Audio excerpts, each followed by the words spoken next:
God speaks to us in Scripture as we hear the words of Mark's Gospel. The Holy Gospel according to St. Mark, the 11th chapter. Then they came to Jerusalem, and he entered the temple and began to drive out those who were selling and those who were buying in the temple. And he overturned the tables of the money changers and the seats of those who sold doves. And he would not allow anyone to carry anything through the temple. He was teaching and saying, "Is it not written, 'My house shall be called a house of prayer for all the nations'? But you have made it a den of robbers." And when the chief priests and scribes heard it, they kept looking for a way to kill him, for they were afraid of him, because the whole crowd was spellbound by his teaching. When evening came, Jesus and his disciples went out of the city. The Gospel of the Lord. Please be seated.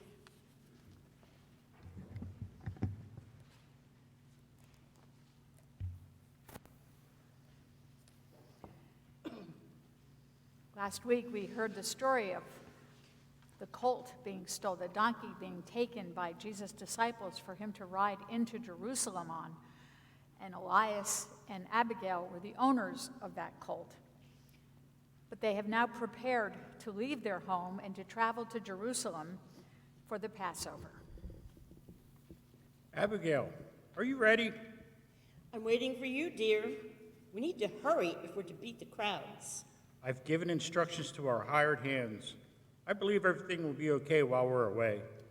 It has been fine every year that we've gone to Jerusalem for Passover. And yet you get nervous like this every year when we leave. You know how I worry. Yes, I know.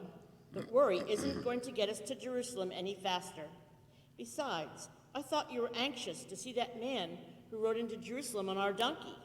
What was his name again? Jesus. His name is Jesus. It's a simple name, Abigail. What will it take for you to remember it? Perhaps when I see him, I'll be able to remember. I can guarantee that when you see him, you will never forget his name again. I've seen him. I will never forget his name. We must hurry now, Abby. I want to get to Jerusalem before dark. Sounds of crashing and yelling can be heard as Jesus goes after the money changers. One money changer runs from the temple, looking back in anger and dismay. He hides out of sight from the chaos. At the same time, Elias and Abigail arrive, but they are unaware of the turmoil happening in the temple.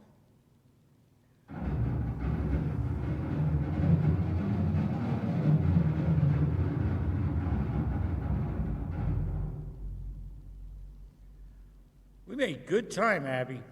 Is that all you men think about, making good time to your destinations? I would have preferred a more leisurely pace myself. We couldn't afford a more leisurely pace. I want to get to the temple in time to get our business done. Can't it wait until tomorrow? I would like to settle into our lodging and rest up a bit. That's not a good idea. With each passing day, the city gets more and more crowded. It's going to be hard enough to get a fair exchange rate for our money as it is, not to mention how many decent animals are available for the sacrifice. The selection of animals is always poor, if you ask me. But I suppose you're right about the money changers. This is their busiest season, the best opportunity for them to make money. The money changer, who ran from the temple, returns to address the crowd that had gathered. Did you see that? There I was, minding my own business, when out of nowhere I'm blindsided by a wild-eyed maniac. He flipped over my table, scattered my money everywhere. I don't know where he gets off thinking that he can pull a stunt like this. I've always run a respectable trade here at the temple. I keep my license up, and I never make waves with the temple bosses, and now this, and at Passover of all times. The rules are crystal clear. People have to exchange their money for acceptable temple money. And once they have temple money, they can buy their sacrificial animals to meet all the requirements of the law. We money changers are simply providing a way for people to please God. This fool accuses us of being robbers. I'll tell you who the robbers are: those troublemaking kids who snatched up some money that fell on the floor when my table was overturned. They ran off before I could catch them. Who's going to reimburse me for my lost money? It won't be that crazy man who made all the trouble. I can guarantee that. I wouldn't challenge him anyway. I heard that he cursed a fig tree this morning, and by afternoon, it was dead.